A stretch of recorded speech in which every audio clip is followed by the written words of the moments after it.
Hoje nós vamos falar sobre o leite, vilão ou mocinho da história. Será que ele faz bem ou faz mal para a gente? O Dr. Ricardo Vargas, ele que é nutricionista, é que é o nosso convidado para debater sobre o assunto. Ricardo, um prazer tê-lo aqui no nosso programa. E a gente não sabe se o leite é um remédio ou um veneno para a gente.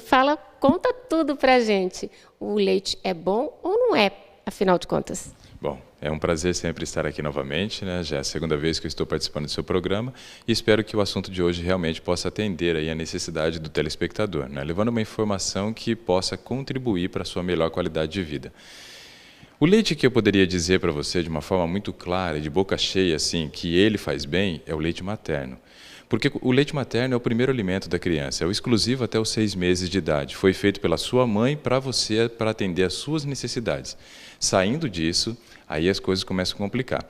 Eu digo assim, o maior problema que existe é você deixar de mamar na sua mãe e querer mamar na mãe dos outros, né? Porque aí você vai querer beber o leite de vaca com uma composição totalmente diferente e aí os problemas começam a aparecer. Então, leite de vaca não é para o ser humano? Não, é feito por bezerro. Imagina a seguinte, Rose, o bezerro, quando ele nasce, a raça mais criada no Brasil hoje é o Nelore. O Nelore, ele nasce pesando 25 quilos. Essa é a média de peso de que nasce o bezerro hoje. 25 quilos ao peso nascer, no final de um ano ele pesa 250 quilos. Se ele mamou durante esse período de um ano, ele multiplicou o peso dele por 10.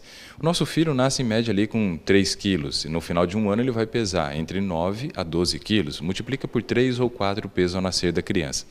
Então isso mostra que a exigência da criança é totalmente diferente do bezerro. E o leite materno tem uma composição totalmente diferente do leite de vaca. O leite materno é rico em gordura, o de vaca tem muita proteína.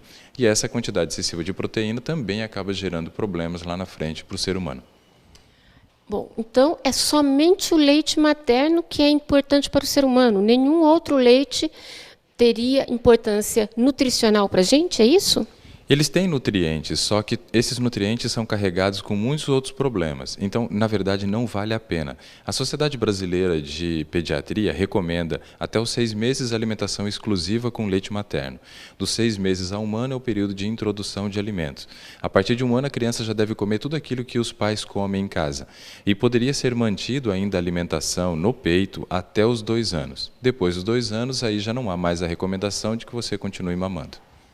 Gente, que interessante. Quer dizer que nano, aqueles leitinhos, leites em pó, toda essa indústria é extremamente obsoleta. Você não precisa desse leite em pó. Seu filho não precisa. Olha, nos Estados Unidos teve um problema grande há 2 anos atrás, quando os criadores de bovinos, né, de leite, apresentaram uma nova proposta de que deveria beber em torno de 2 litros de leite ao dia para que você tivesse uma boa saúde dos ossos. A Harvard, que é a principal universidade e pesquisadora do mundo, uma das maiores, ela lançou um comunicado dizendo que o leite não fazia parte dos alimentos que trariam saúde para a pessoa. Não era compatível o uso de leite e saúde. Então ela bateu muito forte e violento, quebrando toda a questão dos lobbies da indústria. E a gente sabe que existe uma pressão muito grande, né?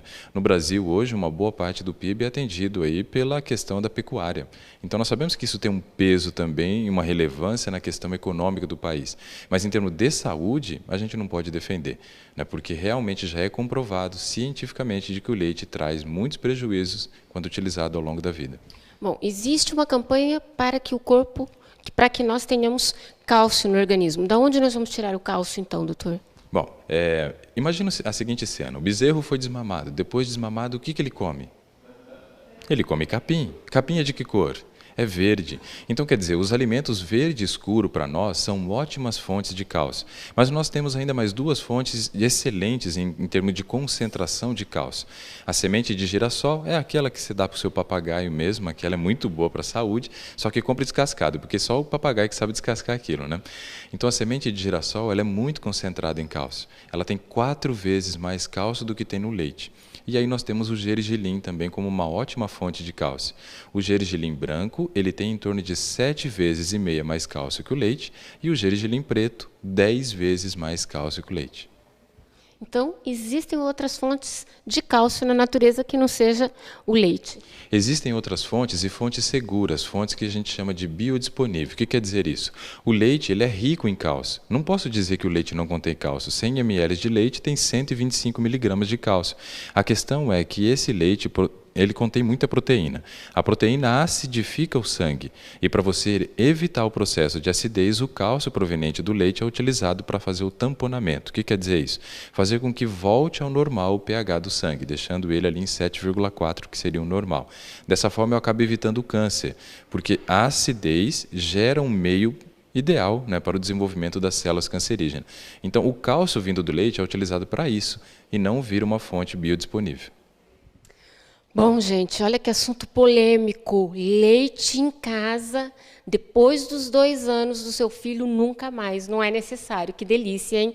Vamos às verduras, às sementes, isso é interessante. Agora, e as pessoas que consomem leite, elas ficam intolerantes à lactose? Como que é essa história? Vamos saber depois dos comerciais, né? A gente volta daqui a pouquinho. Não saia daí.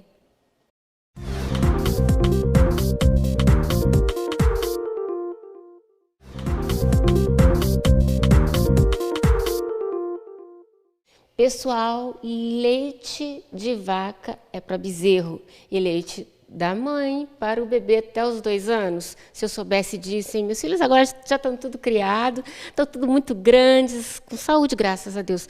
Mas poderiam ter mais saúde, creio eu.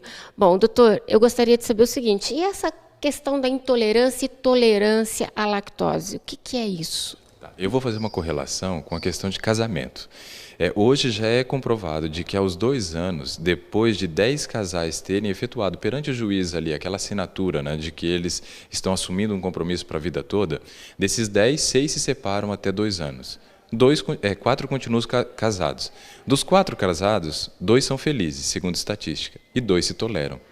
O que quer dizer tolerar? Tolerar quer dizer que eu vou suportar aquela pessoa ao meu lado, mas eu não vou ser feliz com ela. Vai ser uma relação com muita rusga, uma relação de muito desgaste, de muita briga, de muita confusão. Será que valeria a pena manter a relação? Então, é uma pergunta interessante para a gente avaliar, porque a palavra tolerância quer dizer isso, suportar uma relação que é desagradável. E com relação ao leite, é esse o tipo de relação, uma relação de tolerância.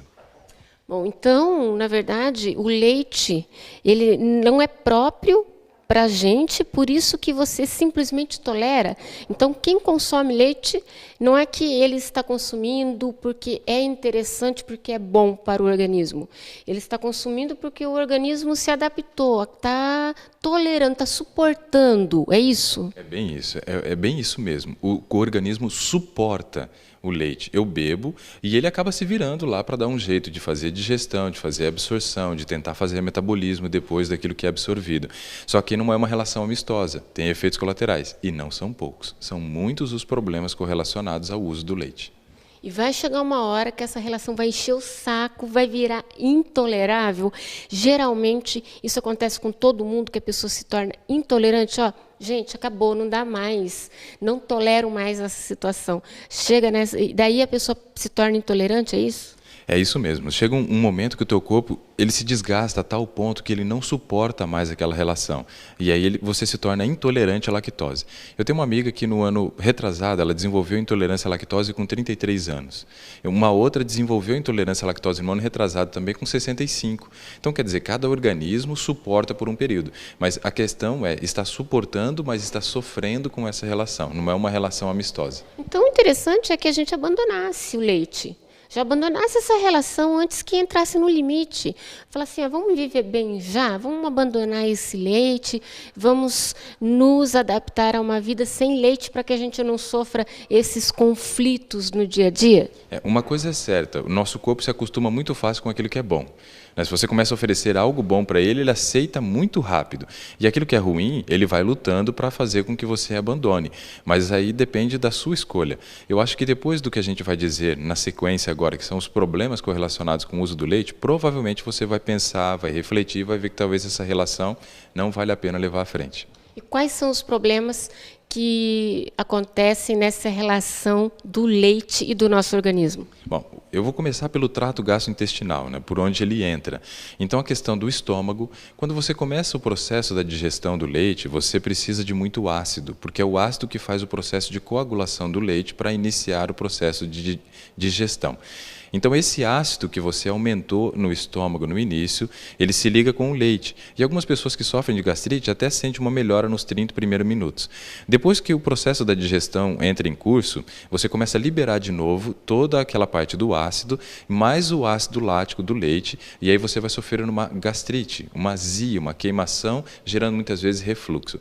Quando passa para o intestino, ou é diarreia ou é constipação intestinal. E depois tem os problemas da parte interna.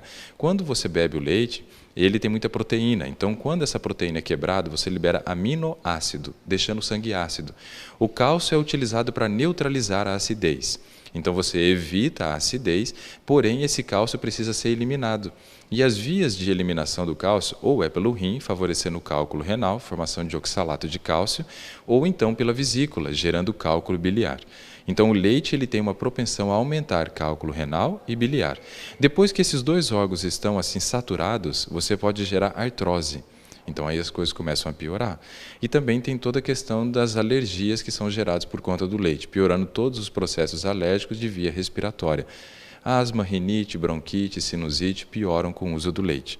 Na pele, você também tem efeitos colaterais do uso do leite. Você pode piorar uma dermatite atópica, pode gerar mais acne, porque está correlacionado também com o açúcar do leite, mas está correlacionado com o IGF-1, que é um hormônio produzido pela vaca. Então, quer dizer, tem inúmeros efeitos colaterais e eu acredito que essa relação não vale a pena levar à frente. E para as crianças, o leite com açúcar também pode diminuir a imunidade? Nossa, aí vira uma bomba. O leite ele já gera os processos alérgicos e piora a imunidade. Quando associado ao açúcar, uma criança que bebe uma grande quantidade de leite com açúcar, achocolatado, que tem muito açúcar, e consome doce em exagero, você pode reduzir até 70% do sistema imunológico da criança. Isso quer dizer o seguinte, a redução de 70% quer dizer de 10 doenças que você teria, que você não teria, quer dizer, você vai ter 7. Pessoal, olha só, doenças de inverno podem ser evitadas diminuindo aquela mamadeira de Nescau, não é? Aqueles chocolates quentes antes da criança dormir, porque é o leite com açúcar, o leite adoçado. A combinação de leite e açúcar piora ainda mais o caso, né? O sistema imunológico sofre demais. E eu acredito que não vale a pena.